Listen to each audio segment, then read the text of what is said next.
विमल पोलो जोबा केसरी, हर पल मनाओ केसरी त्योहार। सब मैं अपने वरिष्ठ सहयोगी राजीव रंजन का रुख कर रही हूं। तो राजीव, यानी अगर एक तरफ मोहन भागवत ये कह रहे हैं कि यूजीसी गाइडलाइन किसी के खिलाफ है नहीं, दूसरी तरफ जातियां झगड़े का कारण नहीं बननी चाहिए, और अगर नियम या कानून गलत है तो उसमें उसे बदलने का उपाय भी है,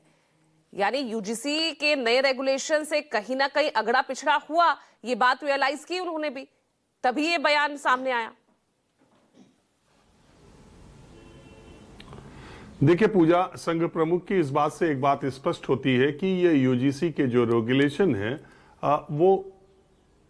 सोच समझ के लाए गए थे, और इसीलिए आप देखिए सत्ता पक्ष की तरफ से इस पर कोई प्रतिक्रिया उस तरीके से नहीं आती है। इवन चैनल्स पर डिबेट में भी भारतीय जनता पार्टी अपने आधिकारिक प्रवक्ताओं को नहीं भेजती है। वो उनकी मंशा के और उनकी रणनीति के हिसाब से लाया गया यूजीसी का रेगुलेशन है, लेकिन जो उनका कोर वोट बैंक है, खास करके अगड़े, जब उनमें एक रिजेंटमेंट दिखाई दिया, और वो भी उत्तर प्रदेश में ज्यादा दिखाई दिया। अब उसकी वजह क्या है, लेकिन उत्तर प्रदेश में सबसे ज्यादा, और या यूजीसी रेगुलेशन की जो चर्चा है उसका देश के दूसरे इलाकों से आपने उस तरह का विरोध प्रदर्शन और समर्थन या विरोध नहीं देखा होगा जितना उत्तर प्रदेश में देखने को मिला। एक वजह तो ये भी है कि यहाँ पर चुनाव है, और तो उन्हें जब लगा कि उनके अगड़ा जो वोटर है और जो परंपरागत तौर पर भारतीय जनता पार्टी के समर्थक माने जाते हैं, उन्हें नुकसान या उन्हें नाराजगी है, और इसके बाद सुप्रीम कोर्ट में स्टे लगी गया। तो सवाल ये उठता है कि पूजा, इस देश की राजनीति की हकीकत तो ये है कि कोई भी एक दल, बड़ा दल, कोई भी एक दल ये खड़ा होकर कहने की हिम्मत नहीं कर सकता कि वो यूजीसी रेगुलेशंस जो आए हैं उसके विरोध में। कोई भी बड़ी पार्टी, अब कोई भी बड़ा नेता ये बात नहीं कह सकता। उसका सीधा सीधा मतलब ये है कि इस देश में ओबीसी, एससी, एसटी की पॉपुलेशन 60% से ज्यादा है, और लोकतंत्र में सारा खेल बहुमत का है, और बहुमत का आंकड़े से कहीं ज्यादा इनकी जनसंख्या है।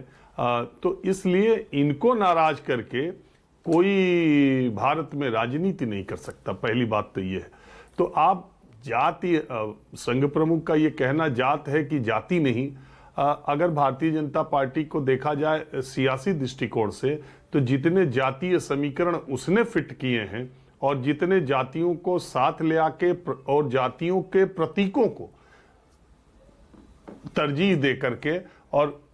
अपने चुनावी समीकरण में अपने जातियों को फिट बैठाने का काम जितना भारतीय जनता पार्टी ने किया है, वो सिर्फ अकेले हिंदुत्व, राष्ट्रवाद और इसी पर नहीं, उसे जमीन की हकीकत पता है। आप देख लीजिए 2024 के लोकसभा चुनाव में जब राम जन्मभूमि में के मंदिर का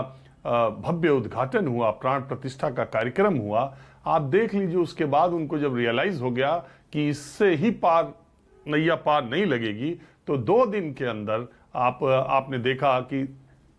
10 दिन के अंदर उन्होंने नीतीश कुमार के साथ फिर हाथ मिला लिया बिहार में। उन्हें पता था कि मामला